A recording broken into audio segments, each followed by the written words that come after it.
Good day sa ating lahat, mga kaibigan.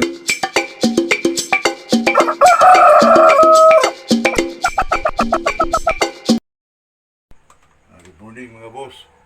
It's already 5 o'clock in the morning. Sunduin natin yung pinadala ni Busnoli sa atin kasi nag-text sa atin yung shipper na nandun na daw siya sa ICM. Kasi itong Panglao mga kaibigan ay it's about 20 kilometers mga kaibigan. Siguro kung magbiyahe ka doon ay mga 30 minutes siguro. Kaya puntahan natin mga kaibigan para makuha natin yung mga manok natin po, yung manok natin.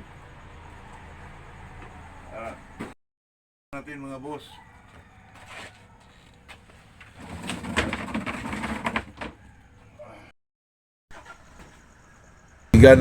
Dito na naman tayo sa ating channel na Mercado Official po.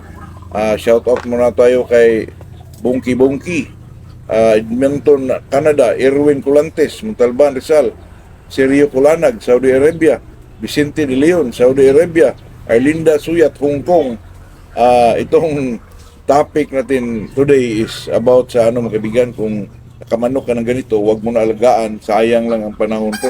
Kasi mga kaibigan, may nag-comment sa akin itong about sa manok na yung sakit niya tawag dito mga kaibigan, yung sakit sa lungs po, yung tinatawag na, limutan ko mga kaibigan, na pag ang manok mga kaibigan ay sampaga pala mga kaibigan, yung tawag sa amin dito, sampaga. Di ko lang alam kung anong ngalan dyan sa Tagalog. Kasi itong mga manok na ganyan mga kaibigan, pag medyo may sakit sa baga yung manok mga kaibigan, ay talagang makita mo yan, makitaan mo mga kaibigan, pag uminom siya ng tubig, medyo nangingitim po.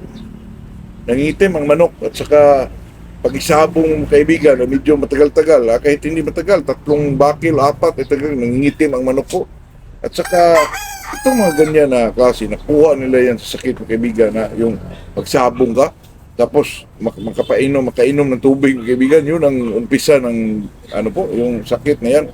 Kaya tayo mga kaibigan, bilang isang magmamanok po, iwasan natin kamanok na ganyan, kasi pag ang manok na ganyan mga kaibigan, kung ilaban mo po, pagdating sa basaan, nako, lalo na pag may mga sugat mga kaibigan, talagang hindi kayang itawid yung yung basaan sa isang manok na may sakit na ganyan, kasi yung baga mga kaibigan, yung talaga ang nagdala ng sa manok po.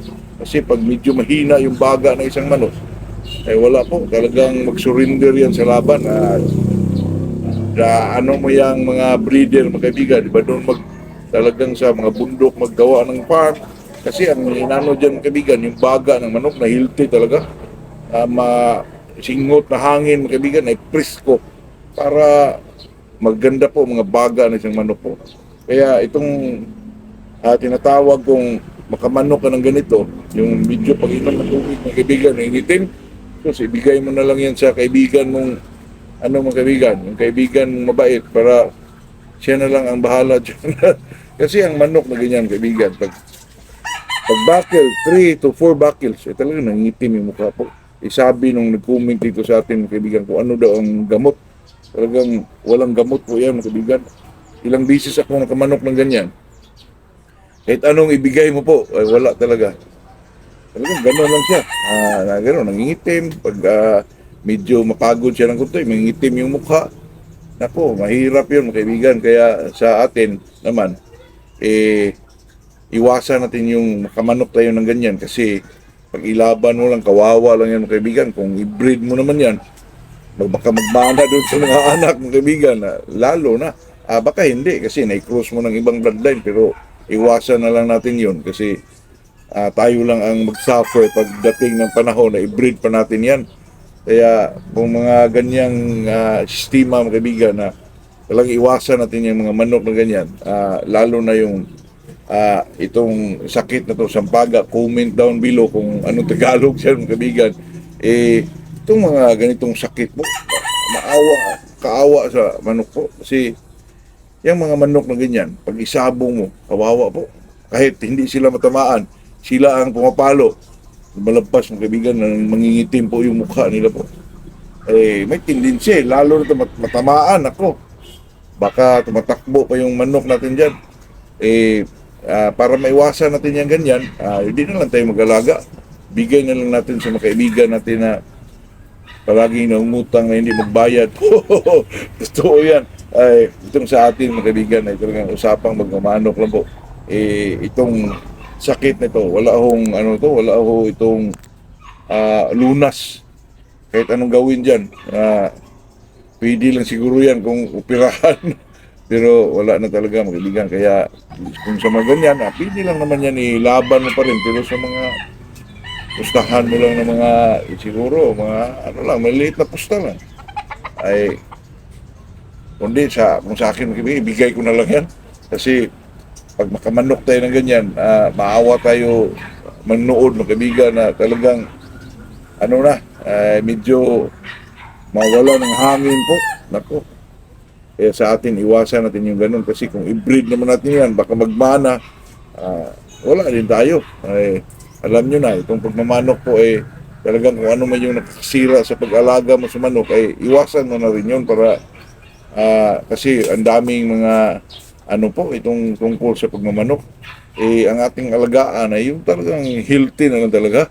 Kasi kung may mga diferensya, kahit kunti mga kaibigan, pwede na may laban, pustahan ng kunti.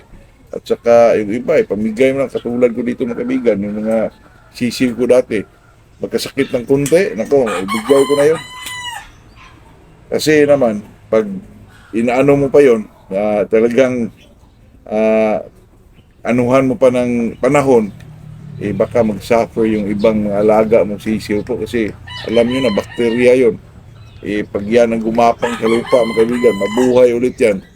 Nako, lahat pa siguro damay na lahat po. Kaya kung may mga ganyan sa alaga nyo, talagang iano nyo na, palabas nyo na po para medyo makaiwas ka sa sakit. Di sa atin nga, walang sakit, napakalinis, mayroon pa rin tumama mga kaibigan, mayroon pa rin makapasok. Kasi alam nyo na, backyard ka lang, pumunta yung mga kaibigan mo, di mo alam, di mo i-disinfect yung mga sinilas nila, ganon. Nagdala lang pala ng Paul Culera. Nako, damay ang manukan mo dyan, kaibigan. Kaya yan lang po, yung sinasabi nilang sampaga, sakit na manok, walang gamot yan. At saka, mas narapat na hindi natin mag-alagang ng mga manok na ganyan po. Kasi, kawawa ang manok, kawawa din tayo. Kaya yun lang po, good morning sa ating lahat po.